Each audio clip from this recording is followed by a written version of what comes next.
Iceland, an island born of fire and ice, like something from another world.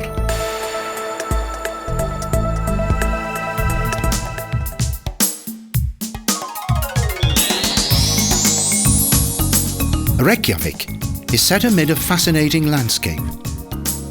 A metropolis on the outermost edge of civilization, boomtown, and the world's northernmost capital. The spire of the Hallgrímskirkja rises above the city centre, a mighty building that was 40 years in construction. In front of the church, there is a statue of Leifur Eriksson, who discovered the New World about 500 years before Columbus. The city's Tjörnin Lake and its park is situated in the heart of the city, an oasis of silence that is famous for its many birds.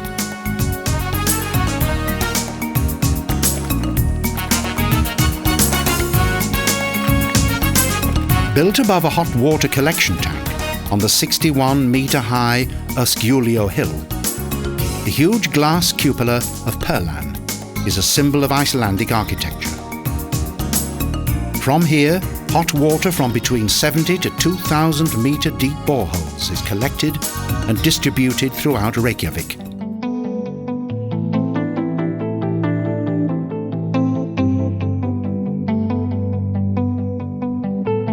While wandering through the botanical garden, it's easy to forget one's geographical location, the extreme north of Europe.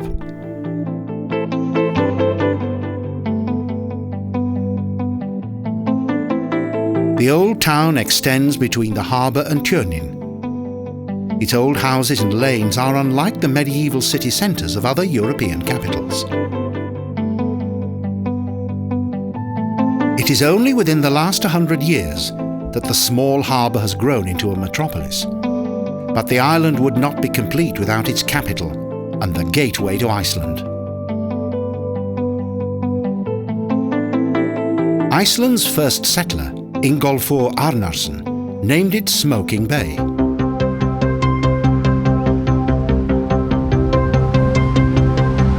In the days of the Danish trading monopoly between 1602 and 1855, the harbour was far busier than it is today. It was the island's most important trading centre.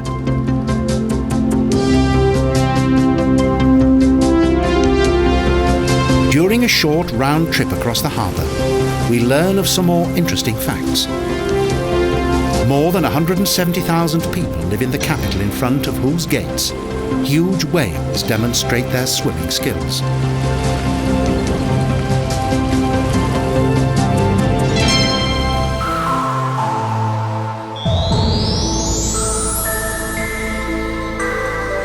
A little outside the city is an attraction that is a meeting place for one and all.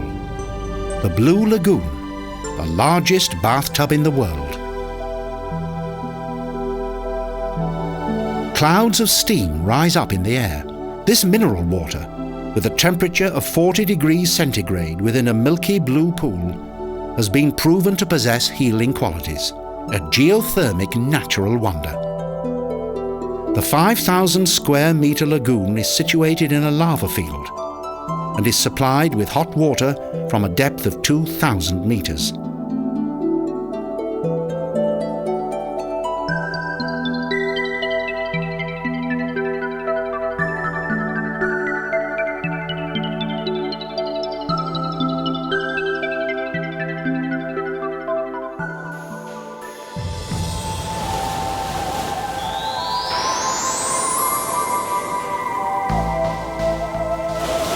Geologists estimate that this geyser has been active for nearly 10,000 years, and the nearby Strokkur is around the same age. Clouds of water vapour announce its frequent eruptions.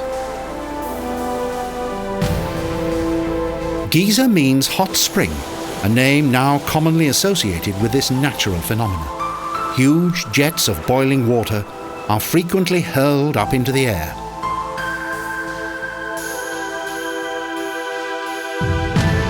The entire island is of volcanic origin, 65 million years ago, the Earth's crust between Greenland and Scandinavia tore apart. Magma gushed out and shot high into the sky. Iceland was born, but the young island has never been able to relax.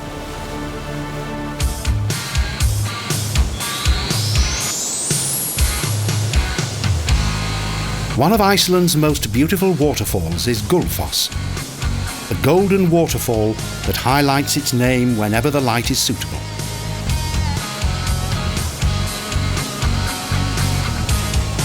Here, a glacial river plunges down 31 meters in 2 stages into a several-kilometer-long canyon.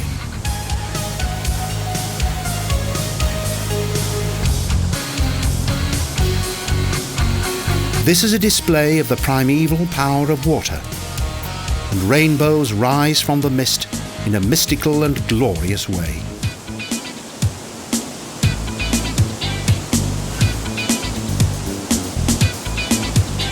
The river took more than 10,000 years to break through Iceland's powerful combination of geology and frozen terrain.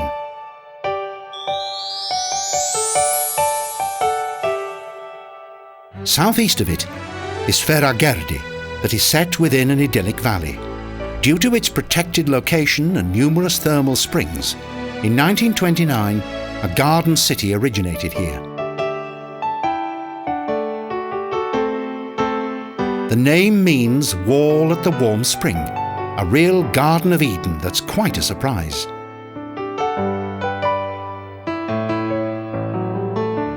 Within its many greenhouses grow vegetables, southern fruits and exotic flowers.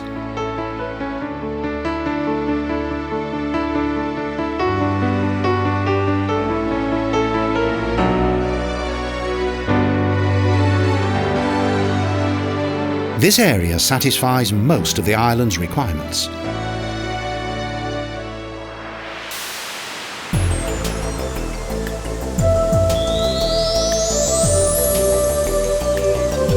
In this area is one of the island's most gigantic and highest waterfalls, the Skogafoss. It rages 60 meters into the depths below.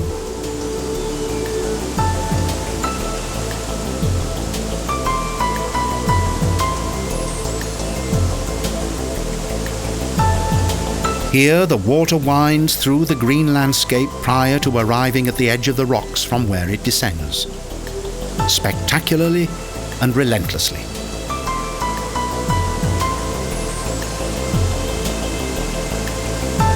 The untamed power of natural forces and the magical atmosphere of the landscape make this remote land totally unique.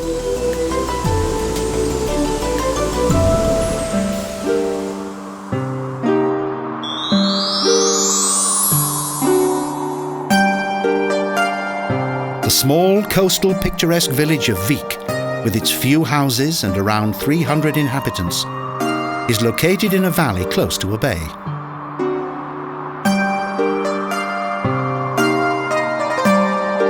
The mystical-looking rocks seem to protect this place that has the most rainfall in what is an already rainy region, and above which the rain clouds are often alive with both thunder and lightning.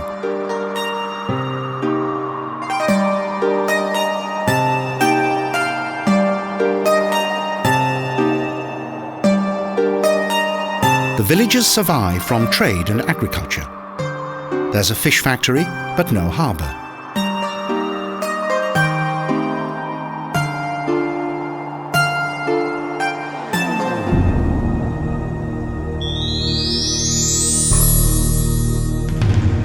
This is where the ice never melts and is also the location of Europe's largest glacier, the Vatnajökull. Its strength and size form this incredible landscape.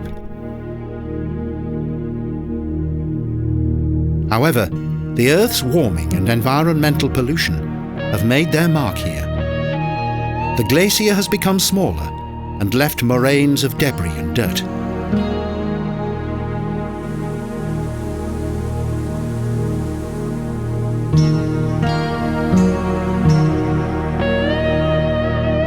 Bizarre ice formations give the landscape a mystical appearance, and images of ghosts, elves and trolls almost spring to life.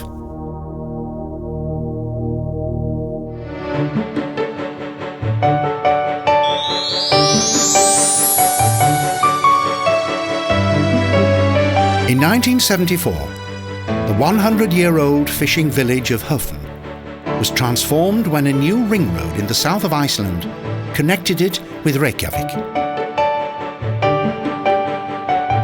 The small harbour and its colourful boats are picture postcard perfect. The constantly expanding village exists on trade as well as the fishing industry.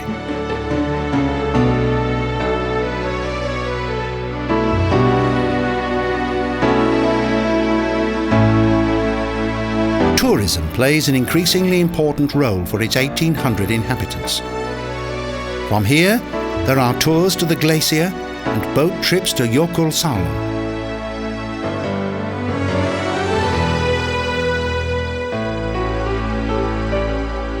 Despite tourism, the streets are relatively empty and the village has an isolated atmosphere.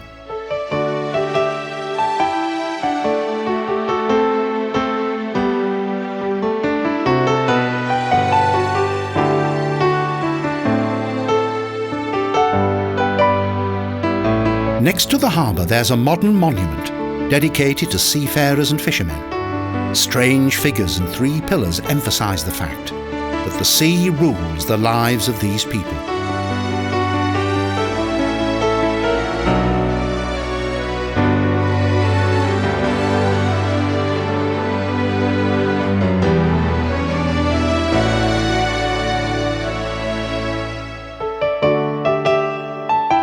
The rugged landscape is beautiful and fascinating, an incomparable paradise of natural splendour.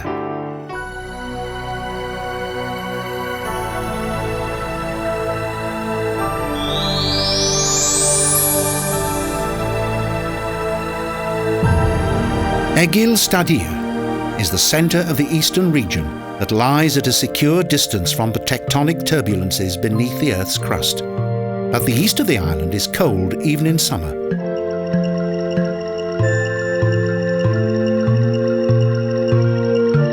One of the youngest cities in Iceland is the arrival point for those who travel to the island by ferryboat.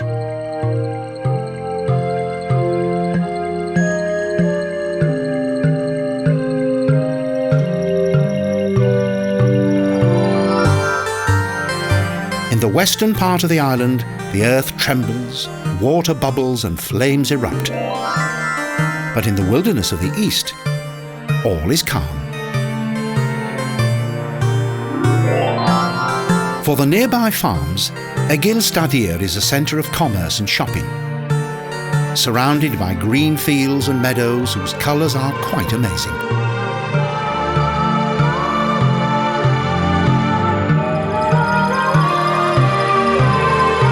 The Vikings were the first to settle on this island 1,300 years ago, in search of freedom and a better life.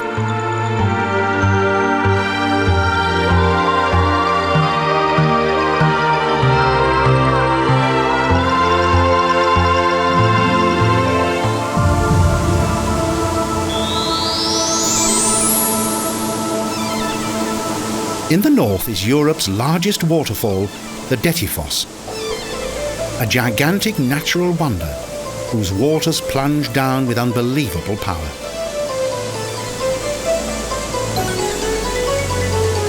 Although the masses of water fall only 44 metres, they are often compared with North America's Niagara Falls.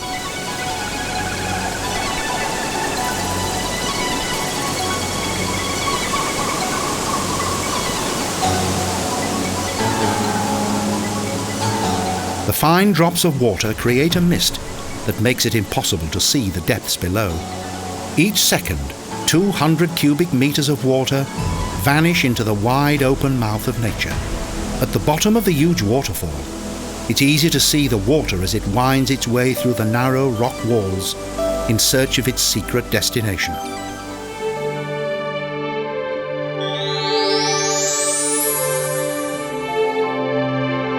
The calm Mývatn Lake, that is beautifully divided by a few islands, has a rather majestic quality. The islanders were right to name it the Lake of Midges.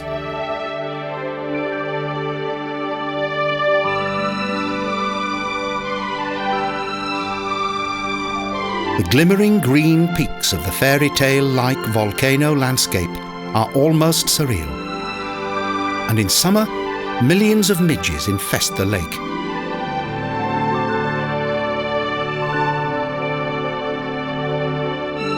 The surroundings of the lake are one of the island's most geologically interesting areas. Volcanoes dating back to the Ice Age and more recent lava fields dominate the landscape.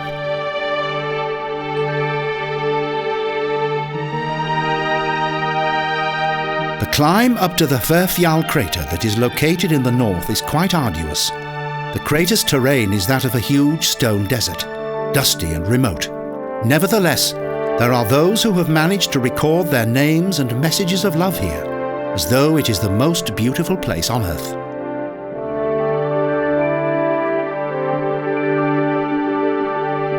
Everywhere, there are devices that have been designed to harness the energy from within the earth.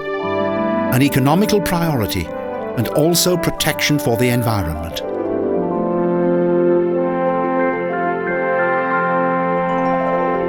The church in the tiny village of Hveragerdi is associated with a remarkable story. Here in 1725, the earth opened up. During the Mývatn fire, 5 fields of lava covered the area, but the church miraculously remained intact.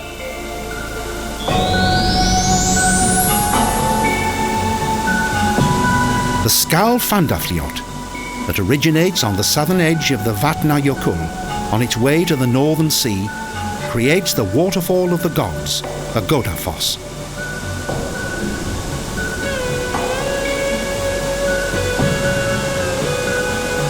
Rocks divide the approaching masses of water into several sections, through which the cascades of the waterfall appear even larger.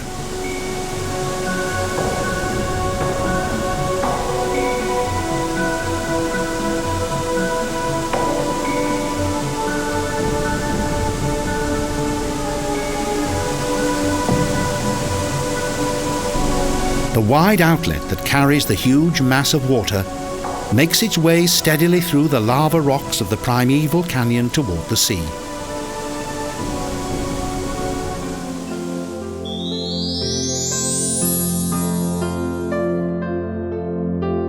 Húsavík is the largest city in the northeast of Iceland, and translated means House Bay, an attractive harbour city in a beautiful location.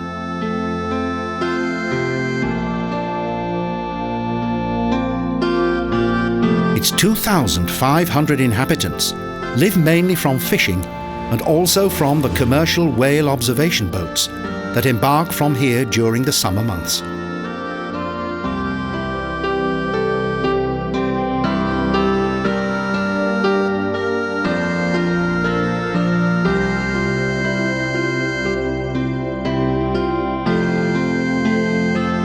The city's first houses were built by the Swede Garda Svavarsson in the year 860, as he wintered here on his way to the Scottish Hebrides.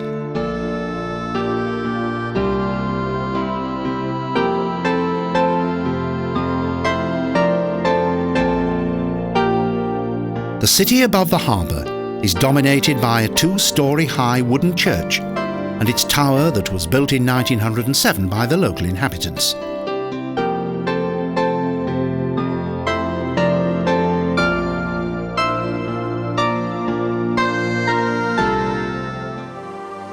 The modest altar is decorated with 1 painting and 2 old candlesticks, a place of contemplation and deep faith.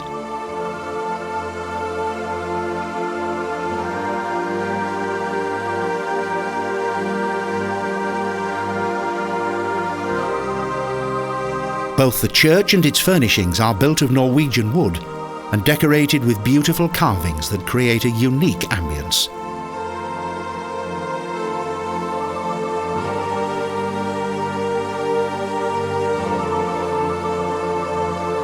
Of special note is the wooden Bible, whose pages consist of wood with carved text.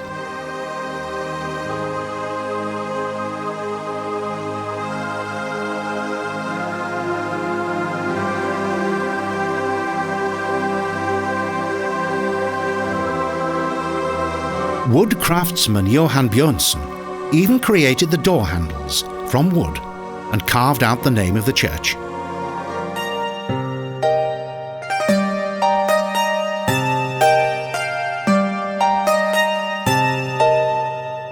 The town's small, attractive houses are in good condition. Its few streets are spotless and almost noiseless, as there is little traffic here.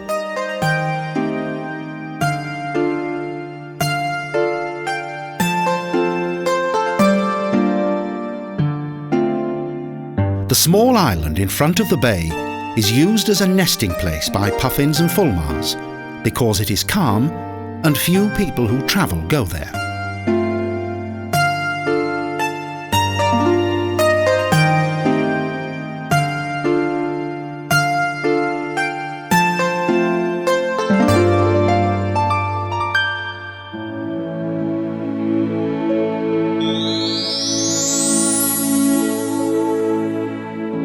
The north of the island is very beautiful. Each July, there are only around 28 millimeters of rainfall in the large bay of the Riviera below the Arctic Circle.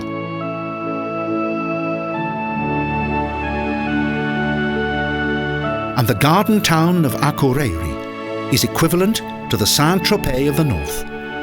Its attractive location, along with the efforts of the local community, created this most beautiful town.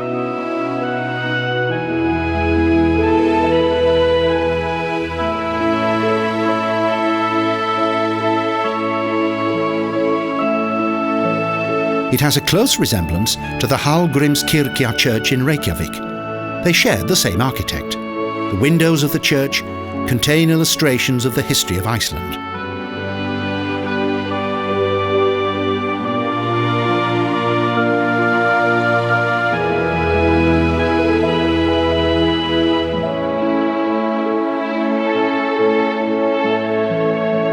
European standards and a good infrastructure have made Hveragerdi into a lively town, with a pedestrian area, shopping street and many cultural events.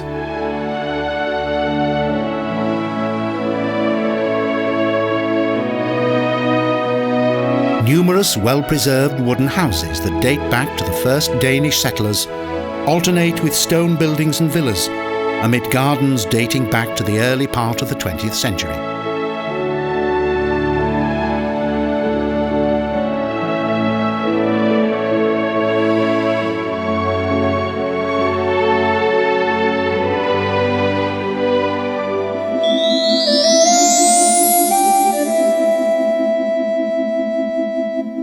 Next, our final destination, the old Icelandic museum village of Glambyr, and buildings that were divided and covered with thick layers of turf.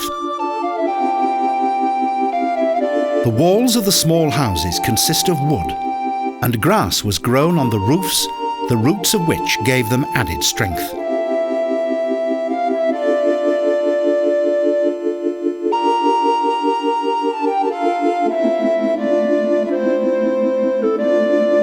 The interiors are made of wood, and there are many examples of the tools that were used in bygone times. Heating was provided by turf or dried sheep's dung.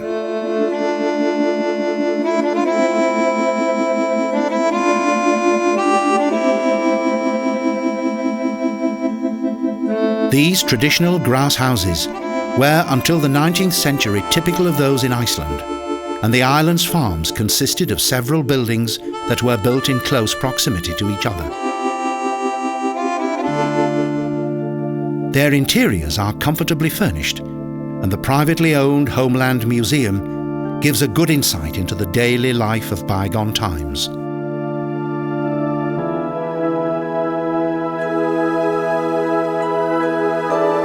The sleeping rooms were divided into cabins, and 2 people shared each bed, the women beneath the windows and the men on the opposite side.